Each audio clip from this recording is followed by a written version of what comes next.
आमच्या महाराष्ट्राचा इतिहास घडविला शाहिरांच्या डपांनी, तलवारीच्या खणखणाटांनी, सह्याद्रीच्या रांगांनी, घोड्यांच्या टापांनी, डोंगराच्या हिरव्या पिवळ्या शालीनं सह्याद्रीच्या ढालीनं, डोंगराच्या हिरव्या पिवळ्या शालीनं सह्याद्रीच्या ढालीनं.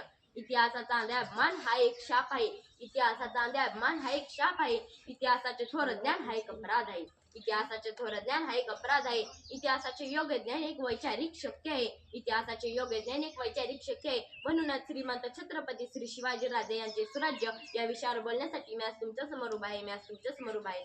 नमस्कार, माझे नाव अंशुमन विकास पवार. मी 8वीत शिकत आहे. माझ्या शाळेचे नाव श्री काळ भैरव विद्यालय वरणे, तालुका जिल्हा सातारा. मी तुमच्या समोर विषय मांडत आहे श्रीमंत छत्रपती श्री शिवाजीराजे यांचे स्वराज्य. शिवरायांनी मोघल, आदिलशाही, पोर्तुगीज, इंग्रज यांच्याशी राजकारण केले, परंतु त्यांनी आपले लोककल्याणकारी धोरण कधीही सोडले नाही. महाराज धर्मनिरपेक्ष, न्यायी, निर्व्यसनी व समतावादी होते.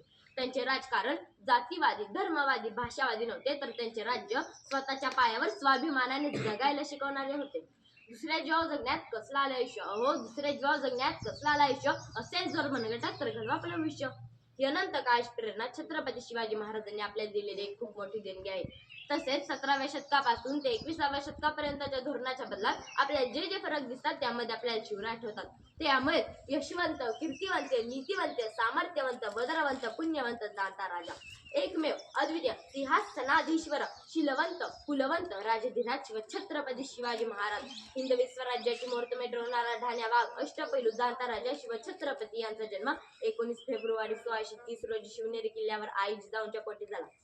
सह्याद्रीच्या कुशीतून एक हिरा चमकला, सह्याद्रीच्या कुशीतून एक हिरा चमकला, भगवाट या चंद्रनाथा शिवनेरीवर प्रकटला. हातात घेऊन तलवार शत्रूवर गरजला, या महाराष्ट्रात सैकत शिवाजी राजा होऊन गेला, या महाराष्ट्रात सैकत शिवाजी राजा होऊन गेला. धन्यते स्वराज्य, धन्यते जिजाऊ. ते जन्माला आल्यानंतर त्यांनी स्वराज्य स्थापनेचे धोरण बनले. तसेच हे रयतेचे राज्य चालवत असताना गरीब रयतेचे प्रश्न, हिंदू मुस्लिमांच्या बाबत सर्व समावेशक धोरण, कृषी विषयक धोरण व स्त्रियांबाबतीतला अतिशय स्वच्छ असा दृष्टिकोन शिवरायांनी ठेवला. वयाचा सर्वात बारकाईने देखील त्यांनी निरीक्षण केलेले आपल्याला आजही पाहायला मिळते. परंतु आजही यातील अनेक प्रश्न आपल्याला भेडसावत आहेत. अजूनही जातीय दंगली होत आहेत. स्त्रियांच्या सुरक्षेचा प्रश्न अजूनही सुटला नाही. भ्रष्टाचाराविषयी तर काही बोलायलाच नको. याचे उत्तर एकच आहे, ते म्हणजे छत्रपती शिवाजी महाराज अनंत काळाच्या राज्यकर्त्यांनी आपल्या डोळ्यासमोर ठेवावे व धोरण्याकडे. का नाही येणार लोककल्याणकारी सुशासन? येणार, नक्कीच येणार. कारण छत्रपती शिवाजी महाराजांनी राज्य चालवण्याची पद्धत इतकी छान आहे की त्यात काही त्याला तोडच नाही. 65 किलोची तलवार वागवतो त्याचं नाव येसाजी, 2000 शत्रूंची एकटा झुकतो त्याचं नाव बाजी, हा तुटला तरी शत्रूंची लढत राहतो त्याचं नाव तानाजी, 8 तास होऊन दिल्ली पुण्याला घोडा आणतो त्याचं नाव संताजी, व शत्रूंच्या छावणीत घुसून शत्रूंच्या तंबूचा कळस आणतो त्याचं नाव धनाजी, धान्या भागाला उभा काढतो त्याचं नाव संभाजी. आणि या सर्वांना एकत्र बांधतात व अखंड काळ प्रेरणा ठरतात त्यांचे नाव म्हणजे छत्रपती शिवाजी. तसेच युद्धनीती ही शिवाजी महाराजांनी या जगाला दिलेली एक खूप मोठी देणगी आहे. तसेच छत्रपती शिवाजी महाराजांच्या व्यक्तिमत्वातील एक महत्वाचा पैलू म्हणजे युद्धनीती. छत्रपती शिवाजी महाराजांची युद्धनीती जवळजवळ 42 देशांमध्ये शिकवली जाते. अगदी कमी सैन्य घेऊन पुढे शत्रू कितीही बलाढ्य असला तरी न घाबरता नियोजनच असे करायचे की शत्रू विचारातच पडला पाहिजे.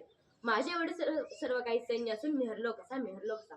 उबरखिंडीत ज्याला कोंडून मारला तो करलब खान उझबेकिस्तानचा सरदार होता. 1000 सैन्याने 30,000 सैन्याचा पराभव केला व त्या 30,000 सैन्यांपैकी एकही जिवंत नव्हता व त्या 1000 सैन्यांपैकी एकही गमावला गेला नव्हता.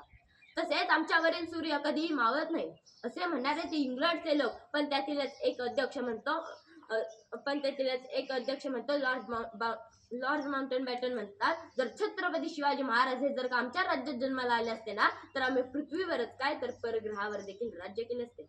अशा थोर राजाचा मृत्यू 3 एप्रिल 1680 रोजी झाला व छत्रपती शिवाजी महाराजांचा कट्टर शत्रू औरंगजेब छत्रपती शिवाजी महाराज यांच्या निधनानंतर म्हणतो कसा, ये अल्लाह भी दुश्मन कौन दिया, शिवा बोसरा जैसा दिया, तेरे जन्नत के दरवाजे खुले रखना, दिलदार दुश्मन तेरे पास आ रहे.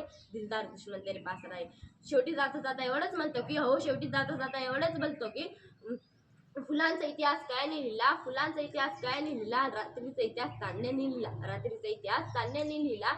अजूनही आम्ही स्वाभिमानाने जगतो, कारण की आमचा इतिहास छत्रपती शिवाजी राजांनी लिहिला. एवढे बोली मी माझे छोटे 4 शब्द संपवतो. तुम्ही मला भव्य विचार मंचावर माझे मनोगत व्यक्त करण्याची संधी दिली त्याबद्दल